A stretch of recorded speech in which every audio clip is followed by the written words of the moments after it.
The rain had been falling for 3 days. Clementine Harding hadn't minded at first. Rain meant the archive wing stayed quiet, the scholars and advisors preferring warm corridors and well-lit sitting rooms to the East Tower's stone-cold halls.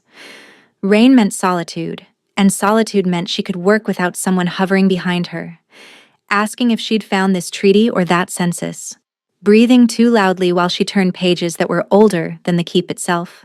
But 3 days of rain also meant the ink in her current restoration project wouldn't dry properly. And the damp was creeping into the oldest folios on the lower shelves, and the candles kept guttering from the draft that whistled beneath the archive's ancient door. So when the clock tower struck the 11th hour and her eyes blurred over a faded territorial agreement from a century ago, she decided she needed air. Just a moment. Just enough to feel the rain on her face and remember that the world existed beyond vellum and wax seals. She pushed through the narrow side door that connected the archive wing to the inner courtyard, the one nobody used because it opened onto the oldest section, where the flagstones were uneven and the garden had gone half wild with neglect. And she stopped, because someone was already there. He was sitting on the low stone wall that bordered the rain garden, shoulders hunched, head bowed, completely still except for the way his whole body trembled. The rain fell on him in steady sheets. His dark hair was plastered to his forehead. His shirt soaked through to his skin, and his hands, large, scarred hands that she recognized because everyone in this keep recognized them, were pressed flat against the stone on either side of his thighs, as though he was holding himself upright by sheer force of will. Alpha King Maddox Kinsale, crying. Not the quiet, contained kind of grief that powerful men allowed themselves in private. Not a single tear wiped quickly away. This was the kind of weeping that came from somewhere deep and wrecked, the kind that bent a person's spine and made their breath come in ragged, shattered gasps that sounded like they'd been held back for years. Clementine's hand was still on the door. She could step back inside. She should step back inside. She was nobody. The junior archivist who'd been assigned to the Highland Keep 8 months ago, who spent her days in a tower no one visited, cataloging records no one read. She had spoken to the Alpha King exactly twice. Once when he'd toured the archive during her first week and asked how old the oldest document was, and once when she'd accidentally blocked his path in a corridor and stammered an apology so badly she'd wished the flagstones would swallow her whole. She did not know this man. She had no right to see this. Her boot scraped against the threshold. His head came up, and every sound in the world stopped. Not metaphorically, not poetically. The rain still fell, but Clementine couldn't hear it. The wind still blew through the courtyard's half-dead ivy, but it made no sound. Her own heartbeat, which should have been hammering, which should have been deafening, went so quiet she couldn't feel it in her own chest. Just silence. Complete, impossible silence, as though the space between them had swallowed every noise that existed and left nothing but the sight of his face. His eyes were wolf gray and completely devastated. Wet, not just from rain. Red-rimmed, raw, the kind of unguarded that a man like him would have fought with everything he had to keep hidden. His jaw was tight, his chest heaved with a breath he was clearly trying to control and failing. You weren't supposed to see that. His voice was low, rough, scraped clean of authority or composure or any of the things she'd heard in it during council addresses and formal greetings. Clementine's lips parted. No sound came out. The silence between them stretched, not awkward, not charged, just heavy, like the air itself had weight. Then the sounds came back. Rain on stone, wind through ivy. Her heartbeat finally, thumping hard and fast against her ribs. She should apologize. She should leave. She should pretend this never happened and spend the rest of her tenure avoiding this courtyard like it was cursed ground. Instead, she said the only thing that was true. I know. He stared at her. Rain ran down the bridge of his nose, caught in his lashes, dripped from his jaw. His shirt, faded black, unlaced at the throat, clung to shoulders that looked like they'd been carrying something heavier than any physical weight for far too long. "Then go," he said quietly. She didn't move. Not out of defiance or bravery or any noble impulse. She didn't move because something in the quality of that silence, the way everything had stopped, the way the world had narrowed to just the two of them in this rain-soaked courtyard, told her that leaving would be wrong. Not wrong like an error, wrong like a wound. So she stepped out into the rain. The cold hit her immediately, soaking through her wool pinafore, dampening the wheat linen blouse beneath, turning the ink stains on her cuffs darker. The quill tucked through her chignon came loose and fell. She let it go. She walked to the stone wall, left a full arm's length of space between them, and sat down. The cold sank through her pinafore immediately. The stone was ancient, uneven, the kind of surface that remembered centuries of highland weather in its grooves and cracks. Rain plastered her hair to her neck, dark caramel strands escaping the chignon she'd pinned hastily that morning.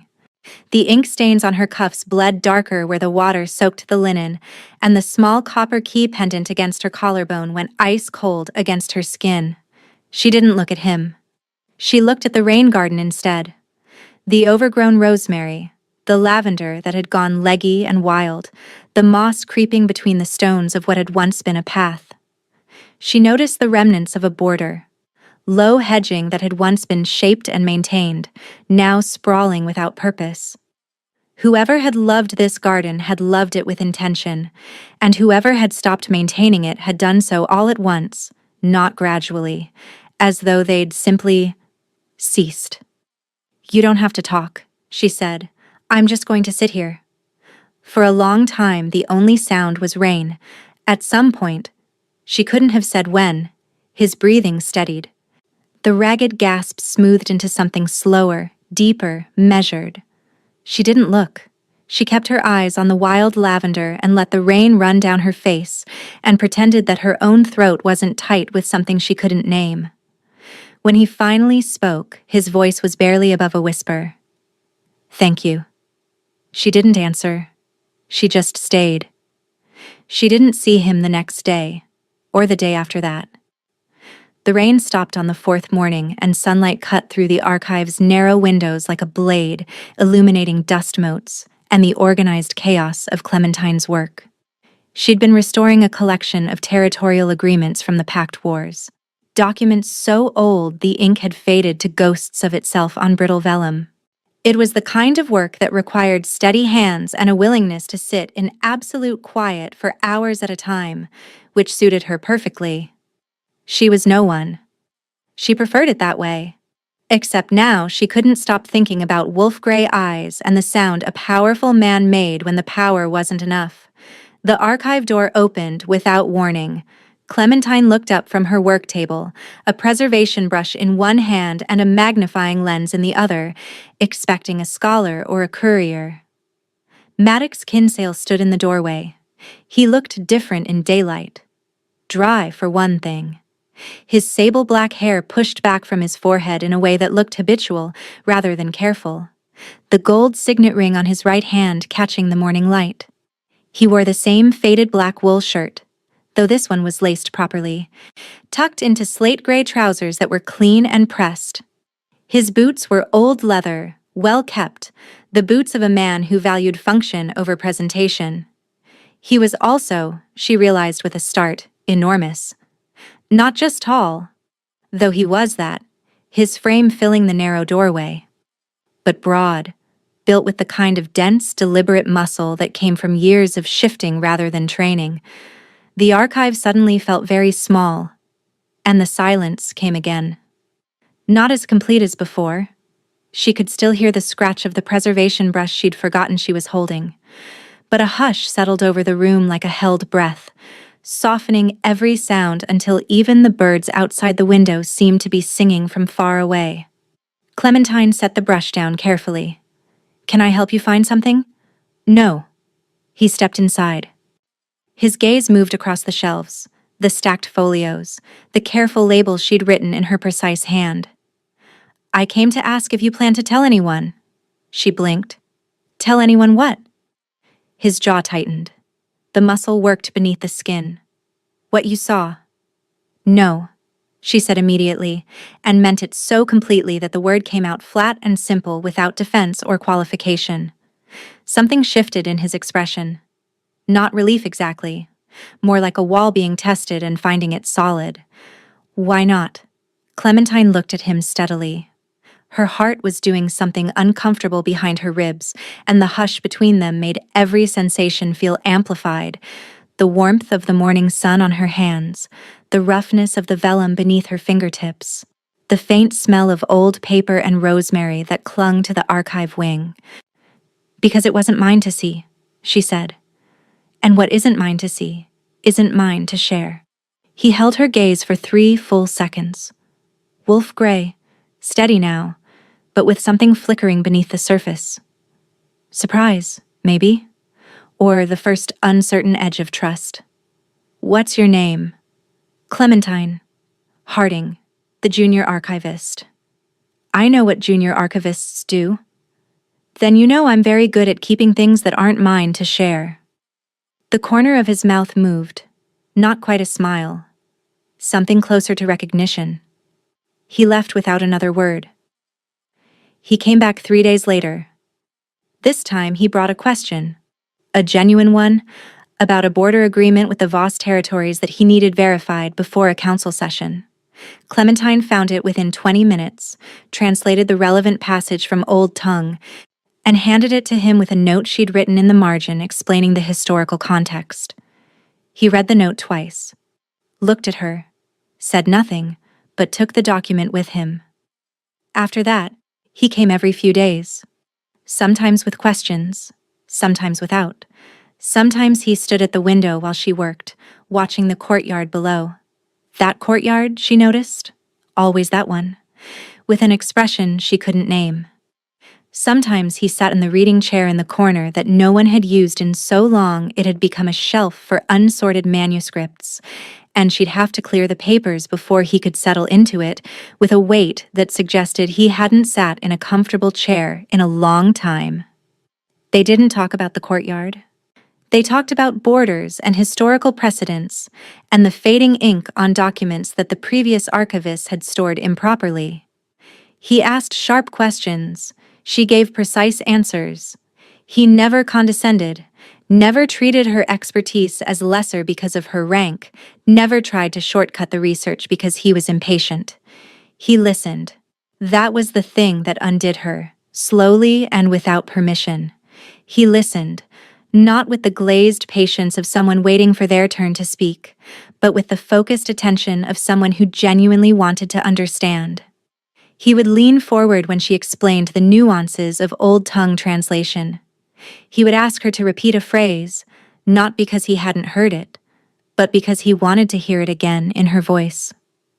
Once, she caught him watching her hands while she turned a fragile page, the careful, practiced movement of her fingers, the way she held the vellum by its edges as though it were a living thing. When she glanced up, he looked away quickly, but the silence between them shivered, and every time he entered the room, the silence came. Clementine was beginning to understand it. Not as an absence, but as a presence, something that settled between them like a living thing, quieting the world's noise until only they existed within it. She could still function, still speak, still hear. But everything felt softened, muted, as though the space around them was holding its breath. It happened when their fingers brushed over a shared document, when he leaned close to read a passage she was pointing to, and his shoulder nearly touched hers. When she looked up from her work and found him watching her with those gray eyes that held so much behind their careful steadiness. The stillness deepened each time. She didn't know what it meant. She was terrified to find out. 3 weeks after the courtyard, she found him in the rain garden, not crying this time. Sitting on the same low wall, forearms braced on his thighs, staring at the overgrown lavender. It was late, well past the 11th hour, and the sky was clear for once, heavy with stars that spilled across the highland darkness like scattered quartz. Clementine stood in the doorway for a moment, archive key still warm against her collarbone from where it hung on its copper chain. She'd been working late. She was always working late. The archive didn't judge her for having nowhere else to be. "The seat taken?" He looked up. Something eased in his expression, subtle, barely there, but she was learning to read him the way she read old documents. Carefully, patiently, looking for what had faded rather than what was still visible. She sat. Same arm's length of space. Same stone wall. The stillness settled around them like a cloak. "I've been coming here for 2 years," he said after a while. His voice was quiet. Not broken like that first night, but low and unguarded in a way she suspected very few people ever heard. "This garden, it was my mother's." Clementine looked at the wild rosemary, the sprawling lavender, the moss-covered path. She could see it now, the bones of what it had been. Elegant, deliberate, loved. "It's still beautiful," she said. "It's neglected." "Those aren't always different things." He turned to look at her. The starlight caught the gray of his eyes and turned them silver pale, and the stillness between them deepened until she could feel her own pulse slowing to match it. Steady, steady, calm. "Why do you do that?" he asked. "Do what?" "Say the true thing instead of the easy thing." Something cracked in her chest, a small, quiet fracture she hadn't been expecting. She swallowed. "Habit. Occupational hazard. Archivists deal in what actually happened, not what people wish had happened." "That must be lonely." The accuracy of it hit her like a stone in the chest. She looked away. At the stars, at the lavender, at anything but those gray eyes that saw too much. "Sometimes," she admitted. He was quiet for a moment. Then, "I don't want you to see me like that because it changes things. It always changes things. People look at you differently when they've seen you." He stopped. His hands pressed flat against the stone, the same way they had that first night. "Weak. You weren't weak. I was on my knees in the rain at midnight." "You were grieving," she said, and her voice came out steadier than she expected. "Grief isn't weakness. Carrying it alone for so long that it breaks you in a courtyard at midnight. That's not weakness either. That's what happens when no one lets you put it down." The silence between them became so complete, she could hear the starlight. She could feel every inch of the stone wall beneath her, every thread of her damp pinafore where the mist from the garden had settled, every beat of her pulse where the copper chain pressed against her throat. He didn't say anything for a long time, then he reached across the space between them and laid his hand, open, palm up, on the stone next to her thigh, not touching her, not reaching for her, just offering. And the stillness didn't deepen this time. It softened, like something that had been holding its breath finally exhaled. Clementine looked at his hand. Scarred knuckles, the gold ring. Fingers that could shift into something terrifying and had chosen instead this, an open palm in the dark. She placed her hand in his. The world went utterly, perfectly quiet. Not the frightening silence of the first night. Something else entirely. Mish like stepping into a room where the fire had been burning for hours and the warmth was so thorough it reached your bones before you realized you'd been cold. She felt it travel up her arm. Not heat, not electricity, not any of the dramatic sensations she might have expected. Just calm. A stillness so complete it felt like the moment between heartbeats, stretched out and made infinite. His fingers closed around hers.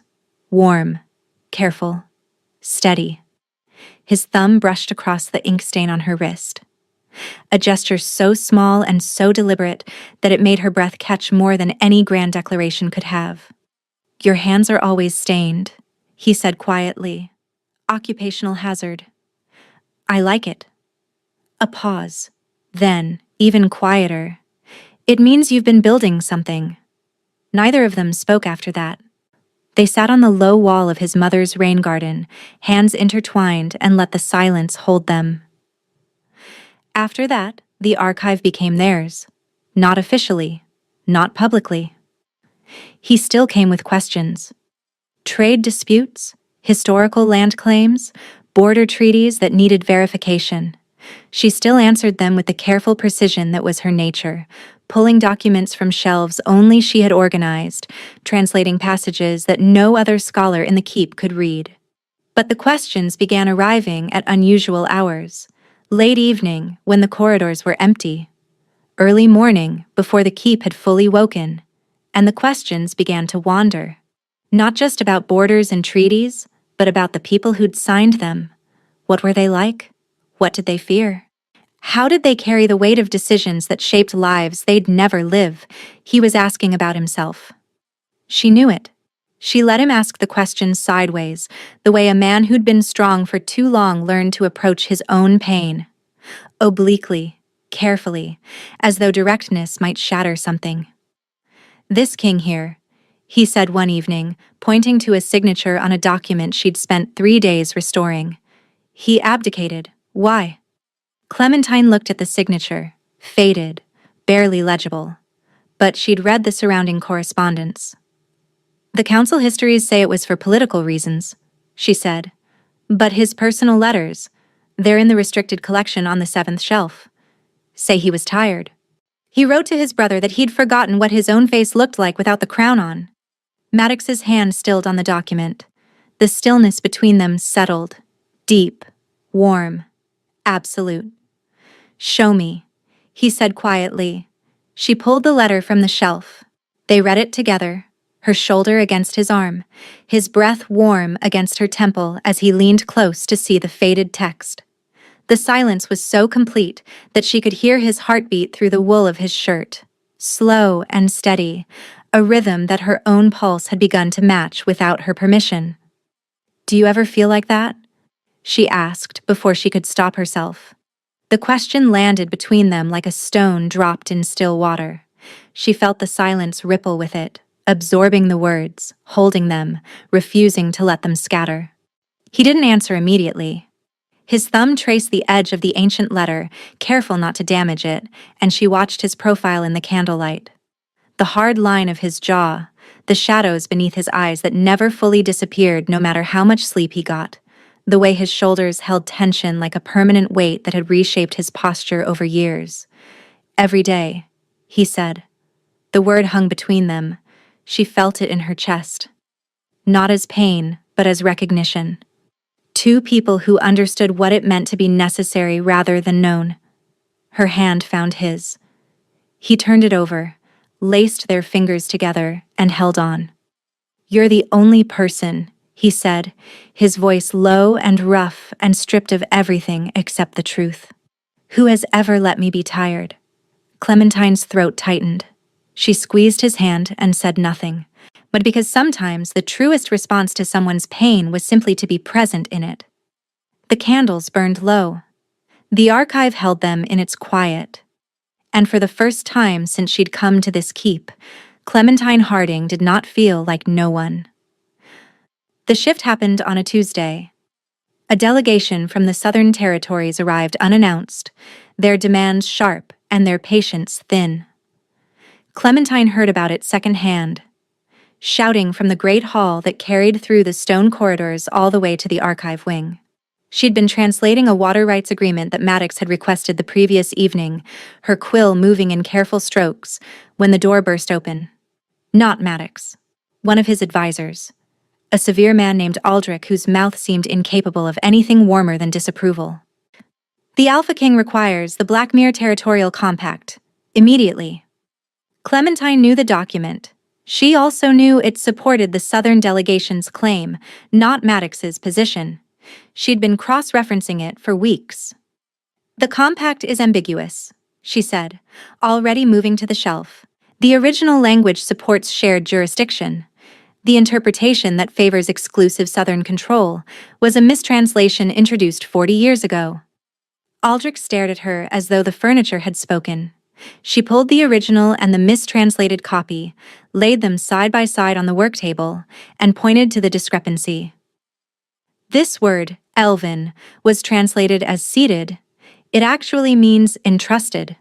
They're not the same thing. How long have you known this? Since my second month here, and I flagged it in my restoration notes. No one reads your restoration notes. Then perhaps they should. Aldrich took the documents without another word. An hour later, the shouting from the great hall stopped. That evening, Maddox came to the archive. He stood in the doorway the way he always did, filling it, his presence turning the room smaller and warmer and quieter all at once. But tonight there was something different in his expression, something fierce and tender and barely contained. His hair was disheveled from what must have been hours of negotiation, and his shirt sleeves were rolled to his forearms. The first time she'd seen him anything less than precisely put together during official hours. The stillness hit like a wave. Every candle flame in the archive seemed to steady, the flickering shadows going motionless on the walls. You saved me 6 months of territorial negotiation today. Clementine looked up from her work table where she had been pretending to work for the past hour and mostly just rearranging the same 3 documents. I corrected a mistranslation. You corrected a mistranslation that 3 senior scholars missed for 40 years. They weren't looking closely enough. He crossed the room in 4 strides. The stillness came with him. Complete. Overwhelming, wrapping around them both until the archive's ambient sounds faded to nothing, and there was only his face, close to hers, his gray eyes burning with something that made her breath catch. Clementine, the way he said her name, like it was a word he'd been carrying carefully and had finally found the right moment to set down. You should know, he said, and his voice was rough, that I am not coming to this archive for the documents. Her heart was hammering. Or it should have been. But the stillness had it, slowing it, steadying it, turning what should have been panic into something that felt more like certainty. I know, she whispered. I haven't been coming for the documents for weeks. I know that too. You know everything. A breath of something that might have been a laugh. That's the problem. You see everything. You see the king who sits on the wall and weeps in his mother's garden, and you see the archivist who can't talk to people but can talk to paper, and you don't. His voice caught. The muscle in his jaw worked. You don't look at me differently. Because you're not different. She reached up and touched his face. His skin was warm beneath her fingers, rough with the day's stubble, and the stillness responded, deepening until she could feel it in her bloodstream. A quiet so profound it felt like the world had stopped to listen. You were always this. I just happened to see it. He closed his eyes, leaned into her hand. A sound escaped him. Not a word, not a sigh, something rawer and more honest than either. The gold signet ring pressed against the work table as he braced himself, and his breath shuddered out of him like surrender.